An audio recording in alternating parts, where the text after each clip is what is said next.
Subscribe कीजिए हमारे channel Sonipat 24 को। सबसे पहले लेटेस्ट खबरें देखने के लिए बेल आइकन को दबाइए।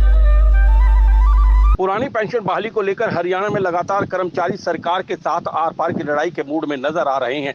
2 जून को नांगल चौधरी से कर्मचारी पुरानी पेंशन बहाली को लेकर एक साइकिल यात्रा निकाल रहे हैं, जो यात्रा देर शाम सोनीपत पहुंची। इस यात्रा का नेतृत्व कर्मचारी संघ के नेता विजेंद्र धारीवाल कर रहे हैं। यात्रा का मुख्य उद्देश्य पुरानी पेंशन बहाली को लेकर कर्मचारियों को जागरूक करना है। केंद्र सरकार ने 2004 में, हरियाणा सरकार ने 2006 में पुरानी पेंशन स्कीम को खत्म कर दिया था और इसमें नए नियम लगाते हुए नई पेंशन स्कीम लागू की थी, जिसको लेकर हरियाणा में कई बार फिर अन्य राज्यों की तरह पुरानी पेंशन बहाली को लेकर आवाज उठ रही है और कर्मचारी लगातार सरकार के साथ इसकी बहाली को लेकर आर पार की लड़ाई के मूड में नजर आ रहे हैं। 2 जून को नांगल चौधरी से सेवानिवृत्त और मौजूदा कर्मचारियों का एक जत्था पूरे हरियाणा में कर्मचारियों को इकट्ठा करने के लिए एक साइकिल यात्रा निकाल रहा है, जो यात्रा देर शाम सोनीपत पहुंची।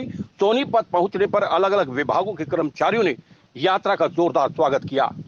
ये जो यात्रा है ये 2 जून को शुरू की गई थी। विजेंद्र धारीवाल जी की अध्यक्षता में ये यात्रा चल रही है। नांगल चौधरी से शुरू हुई थी और इसका एक ही उद्देश्य है पुरानी पेंशन बहाल करवाना। और 23 जून को ये यात्रा पंचकुला में गवर्नर को ज्ञापन सौंपकर खत्म होगी। ये जो संघर्ष है, जो ये यात्री हैं जो इतनी तपती गर्मी में जो साइकिल चला रहे हैं, इनकी एक ही मांग है कि पुरानी पेंशन बहाल की जाए और उसी उद्देश्य से ये यात्रा आज सोनीपत में पहुंची है। हरियाणा के सभी डिस्ट्रिक्ट्स को कवर करती हुई ये यात्रा पंचकुला पहुंचेगी। तो ये 16 और 17 जून को यहाँ सोनीपत में है। कल 17 को ये पानीपत की तरफ जाएगी।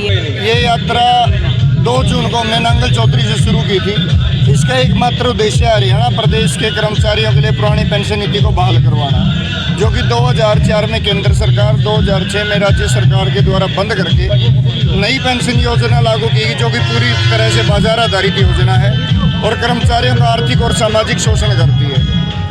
19 फरवरी को हमने पंचकुला में एक बड़ी रैली की थी और चंडीगढ़ हम मुख्यमंत्री जी से मिलने जा रहे थे, जहां मुख्यमंत्री जी के आदेश पर प्रशासन द्वारा लाठीचार्ज, आसी गैस के गोले और पानी की बौछारें हमारे ऊपर छोड़ी गई। हमारे बहुत सारे साथी घायल भी हुए, हमारी बहनों के कपड़े फाड़े गए।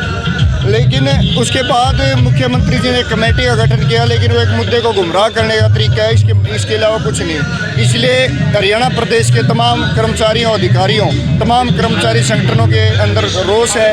पेंशन बहाली संघर्ष समिति के बैनर तले हरियाणा प्रदेश का तमाम कर्मचारी, अधिकारी एकजुट हो चुके हैं। इसीलिए हमने एक सरकार को चेताने के लिए जन जागरूकता यात्रा हम निकाल रहे हैं, जिसमें हमारा एक नारा लेकर चल रहे हैं, जो पेंशन बहाल करेगा वो देश पे राज करेगा।